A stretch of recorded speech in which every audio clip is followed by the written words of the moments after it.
Today I'm going to share with you a quick and simple tip if you use hand tools a lot, namely sockets, how to make your job go much more efficiently and a lot less frustrating.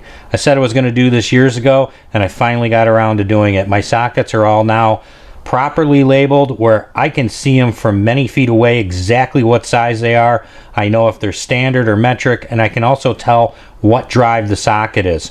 I have the standard labeled in the black. I have the metric labeled in red. 3/8 drive has the blue stripe, and 1/2 inch drive has the red stripe.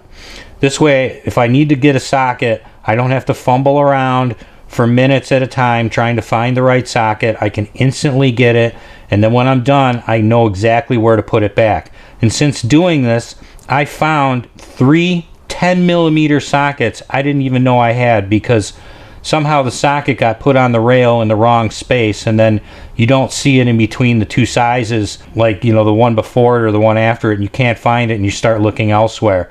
This is a massive time saver, and it's very simple to do. This is everything I used to get the job done. I went over to the dollar store, bought a pack of permanent markers, 3 packs of labels. I got about $4 invested here. Everything in the back I already had on hand. I used the rubbing alcohol to get the grease and grime off the sockets, wipe that off on a rag, use the scissors to trim down the labels a little bit, and then the tape here is just regular Scotch tape and packing tape. The Scotch tape for the stubby sockets, the packing tape for the more of the deep wells.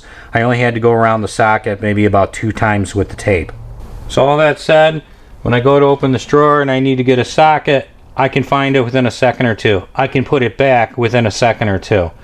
Here's a little spare tray of sockets. I took some time to label these two as well, because these were always a mess, and you're always fishing around. You can never find the right size, and some of these ones that are really small, you pick them up and the size on it would be incredibly hard to read, especially if you're over 40 and you have to wear glasses. I don't have to put glasses on to figure out what socket size I need.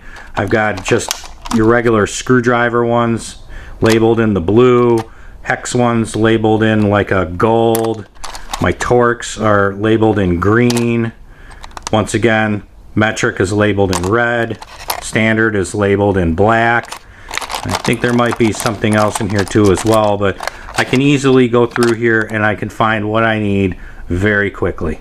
Now this is in the top drawer of my toolbox.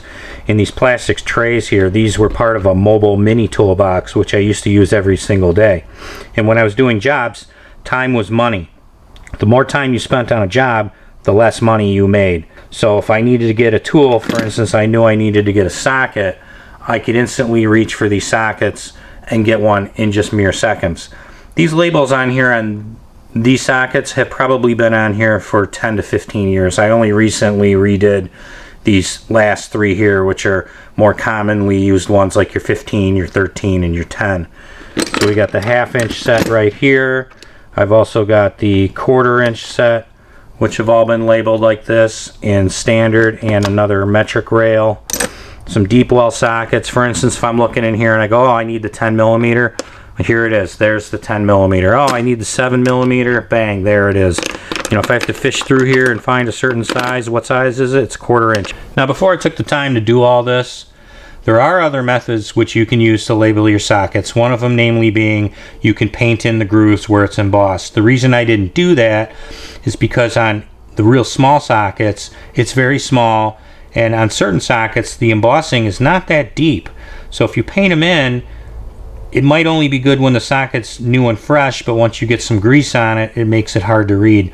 These are so clearly labeled that if I have a pile of sockets laying on the ground beside me and I'm using, let's say, the 10 for instance, and I need to switch over to the 13, I can easily see that this is the 13 that's in 1/2 inch drive, and I can grab just that one socket instead of fumbling through the pile of other sockets on the ground. So this is my reason for getting everything organized like this, because I know in the future this is going to be an immense time saver. I hope you enjoyed the tips I have here for you today, and as always, thanks for watching.